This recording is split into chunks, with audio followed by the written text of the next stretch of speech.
पिछले वीडियो के लास्ट में मैंने आप सभी को एक प्रश्न दिया था। आई होप आप सभी ने इस प्रश्न को हल करने का प्रयास किया होगा। तो चलिए वीडियो की शुरुआत उसी प्रश्न के साथ करते हैं। प्रश्न है, कौन सी समिति ने 1972 में अपनी रिपोर्ट में राज्य द्वारा कृषि जोत कर लगाने का सुझाव दिया था?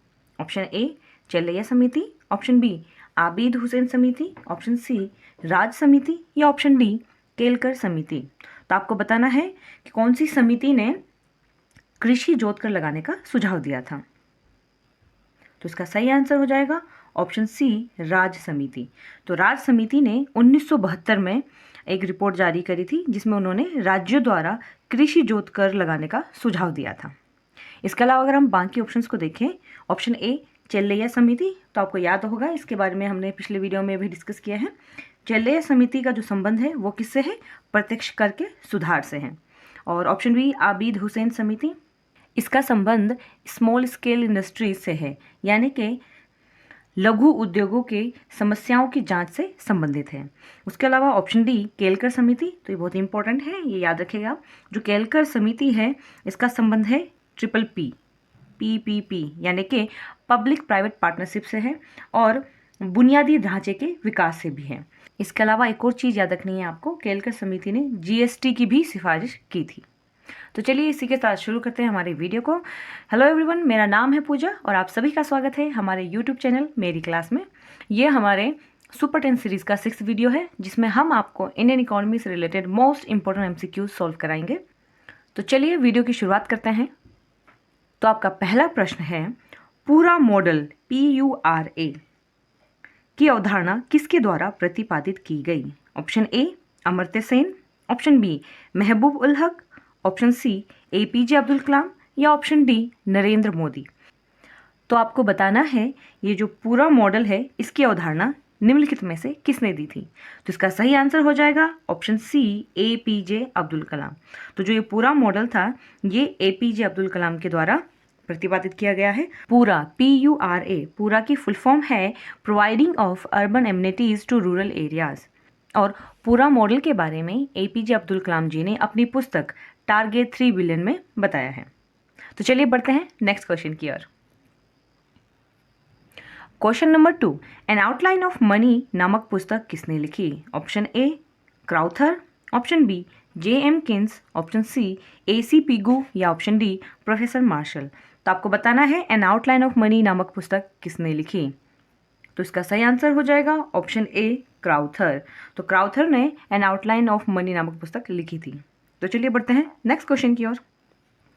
क्वेश्चन नंबर 3, भारत में कुल कितनी पंचवर्षीय योजनाएं चली? Option A 10, option B 11, option C 12 या ऑप्शन डी 13। तो आपको बताना है भारत में कुल कितनी पंचवर्षीय योजनाएं चली। तो इसका सही आंसर हो जाएगा ऑप्शन सी 12। तो भारत में कुल 12 पंचवर्षीय योजनाएं चली और जो 12वीं पंचवर्षीय योजना थी इसका काल था 2012 से 2017 तक। और 1 जनवरी 2015 को नीति आयोग का गठन किया गया और योजना आयोग को समाप्त कर दिया गया।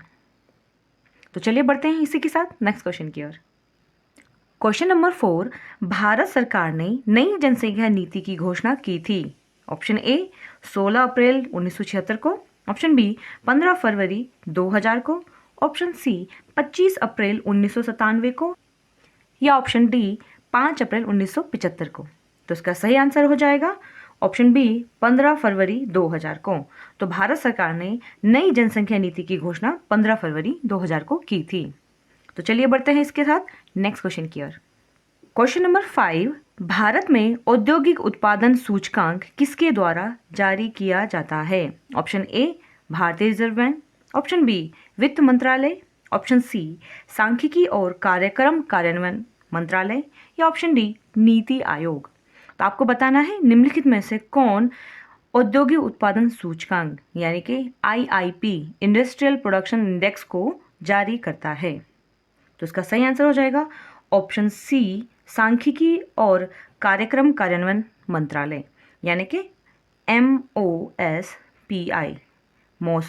तो जो MOSPI है ये आपका औद्योगिक उत्पादन सूचकांक को जारी करता है। MOSPI यानी कि ministry of statistics and programme implementation, सांख्यिकी और कार्यक्रम कार्यान्वयन मंत्रालय। ठीक है, तो चलिए बढ़ते हैं इसी के साथ नेक्स्ट क्वेश्चन की ओर। क्वेश्चन नंबर 6, फिलिप्स वक्र किसके बीच संबंध दर्शाता है? ऑप्शन ए महंगाई और बेरोजगारी, ऑप्शन बी निवेश और उत्पादन, ऑप्शन सी मुद्रा आपूर्ति और ब्याज दर, या ऑप्शन डी मजदूरी और उत्पादकता। तो आपको बताना है जो फिलिप्स कर्व है वो किसको शो करता है। ठीक है, तो इसका सही आंसर हो जाएगा ऑप्शन ए महंगाई और बेरोजगारी। फिलिप्स वक्र महंगाई और बेरोजगारी के बीच में विपरीत संबंध को दर्शाता है। तो चलिए बढ़ते हैं नेक्स्ट क्वेश्चन की ओर। क्वेश्चन नंबर 7, भारतीय कृषि के लिए निम्न में से कौन संस्थागत साख का स्रोत नहीं है? ऑप्शन ए क्षेत्रीय ग्रामीण बैंक, ऑप्शन बी सहकारी साख समितियां, ऑप्शन सी साहूकार एवं महाजन, या ऑप्शन डी वाणिज्यिक बैंक। तो इसका सही आंसर हो जाएगा ऑप्शन सी साहूकार एवं महाजन। तो भारतीय कृषि के लिए जो संस्थागत साख का स्रोत नहीं है वो कौन होगा? साहूकार एवं महाजन। इसके अलावा अगर हम बाकी ऑप्शंस को देखें, क्षेत्रीय ग्रामीण बैंक, सहकारी साख समितियां या वाणिज्यिक बैंक, ये सभी क्या है? ये सारे के सारे एक संस्थागत स्रोत हैं। और साहूकार, महाजन, जमींदार, व्यापारी या कमीशन एजेंट, ये सब किस में आते हैं? आपके गैर संस्थागत में। ठीक है, तो इसमें पूछा था कौन संस्थागत साख का स्रोत नहीं है, तो इसका सही आंसर हो जाएगा ऑप्शन सी साहूकार एवं महाजन। तो चलिए बढ़ते हैं नेक्स्ट क्वेश्चन की ओर। क्वेश्चन नंबर 8, जे ईरानी समिति का संबंध किससे है? ऑप्शन ए पेटेंट अधिनियम, ऑप्शन बी कंपनी अधिनियम, ऑप्शन सी उद्योग विकास व नियमन अधिनियम, या ऑप्शन डी MRTP अधिनियम। तो आपको बताना है जे ईरानी समिति का संबंध निम्नलिखित में से किससे है? तो इसका सही आंसर है ऑप्शन बी कंपनी अधिनियम। जे ईरानी समिति का संबंध है कंपनी अधिनियम से।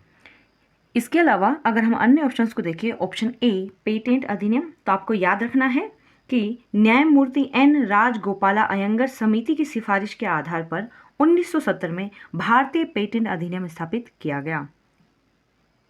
और ऑप्शन सी उद्योग विकास व नियमन अधिनियम, तो आपको याद रखना है यह केंद्रीय सलाहकार परिषद से संबंधित है। और ऑप्शन डी MRTP अधिनियम, यानी कि monopolies and restrictive trade practices act, यानी कि एकाधिकार और प्रतिबंधित व्यापार व्यवहार अधिनियम दत्त समिति द्वारा लाया गया था 1969 में। लेकिन आपको याद रखना है कि फिर 2002 में राघवन समिति ने प्रतिस्पर्धा अधिनियम लाया और क्या हुआ? MRTP अधिनियम को निरस्त कर दिया गया। तो आपको MRTP के बारे में क्या याद रखना है कि जो MRTP थी वो दत्त समिति के द्वारा लाया गया था 1969 में, फिर 2002 में इसको राघवन समिति के द्वारा निरस्त या खत्म कर दिया गया। ठीक है, तो चलिए बढ़ते हैं नेक्स्ट क्वेश्चन की ओर। क्वेश्चन नंबर 9, ग्रामों का मोक्ष कुटीर एवं लघु उद्योग में निहित है, यह कथन किसका है? Option A Vinoba Bhave, option B Atal Bihari Vajpayee, option C doctor Manmohan Singh, या ऑप्शन डी महात्मा गांधी। तो आपको बताना है ग्रामों का मोक्ष कुटीर एवं लघु उद्योग में निहित है, ये किसने कहा था? तो इसका सही आंसर हो जाएगा ऑप्शन डी महात्मा गांधी। तो महात्मा गांधी जी ने कहा था कि जो ग्रामों का मोक्ष है वो कुटीर एवं लघु उद्योगों में निहित है। तो इसी के साथ बढ़ते हैं नेक्स्ट क्वेश्चन की ओर। क्वेश्चन 10, कथन ए भारत में वृहद क्षेत्र का सबसे पुराना उद्योग सूती कपड़ा उद्योग है। तर्क आर भारत का कपास उत्पादन में विश्व में प्रथम स्थान है।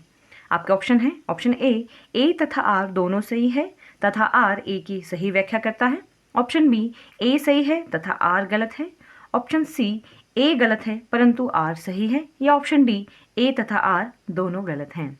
तो आपको इस कथन और तर्क को ध्यान से पढ़ के बताना है कि निम्नलिखित में से कौन सा ऑप्शन सही है।